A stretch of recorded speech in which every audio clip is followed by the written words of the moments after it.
Hi friends, tasty tasty బెండకాయ curry చేసుకుందామా. చారులో పప్పు చారులో బాగా ఉండిద్ది అది. చలో స్టార్ట్ చేద్దాం. ఇంకా బెండకాయలు ఒక 2 టమాటాలు, ఒక ఉల్లిపాయ తీసుకొని వాష్ చేసి కట్ చేసి పెట్టుకున్నానండి. ఇంకా ఒక కడాయిలో కొంచెం నూనె వేసి ఇంకా పోపు దినుసులన్నీ అన్నీ వేసుకోవాలి.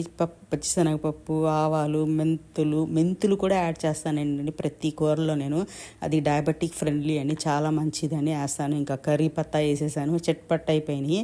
ఇప్పుడు కొంచెం అల్లం వెల్లుల్లి పేస్ట్ వేస్తానండి ఫ్రై అవ్వడానికి. అది బాగా ఫ్రై అయిన తర్వాత ఇప్పుడు కట్ చేసుకున్న వెజిటేబుల్స్ ఉన్నాయి కదండి, అదే బెండకాయలు, ఇంకా టమాటో, ఉల్లిపాయలు, పచ్చిమిరపకాయలు వేసేసి ఇందులో ఏమో కారము, ఉప్పు, కొంచెం పసుపు వేసేసాను. ఇప్పుడు తగినంత వేసుకోవాలండి మన టేస్ట్ ప్రకారం. తర్వాత ఇలా టాస్ చేసేసి ఇంకా ఒక్కసారి మూత పెట్టి మగ్గనియాలండి. ఇప్పుడే వాటర్ వేయకూడదు. ఇది పాతకాలపు వంటలండి, ఇలాగే కలిపి చేస్తారు. మా అత్తమ్మ వాళ్ళు చేసేవాళ్ళు ఇలాగా వంటలు. అది నాకు గుర్తుకొచ్చి బెండకాయ చేశాను నేను. చాలా టేస్టీగా ఉండేది, పొడి పొడిలాడిద్దండి.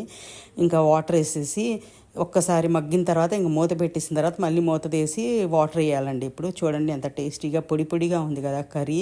జిగ్గుగా లేదు, అదే బంకగా ఉండదండి, చాలా పొడి పొడిగా ఉంది. మీరు ఎలా వండుతారు నాకు కామెంట్ చేయండి, ప్లీజ్ కామెంట్ చేయండి. ఎందుకంటే మీ కామెంట్స్ నాకు చాలా వాల్యూ చేసిద్ది. అందుకని మనలాంటి చిన్న యూట్యూబ్స్కి హెల్ప్ చేస్తారని నేను అనుకుంటున్నాను. ఇంకా మీకు ఈ రెసిపీ నచ్చినట్టు ఏం చేయాలో తెలుసు కదండి. Please like, share and subscribe to my channel. నా ఛానల్ నేమ్ వచ్చేసి హసీనా డైరీస్. టేస్టీగా ఉంది కదండి, ఇది రసంలో బాగా ఉండిద్దండి. బాయ్.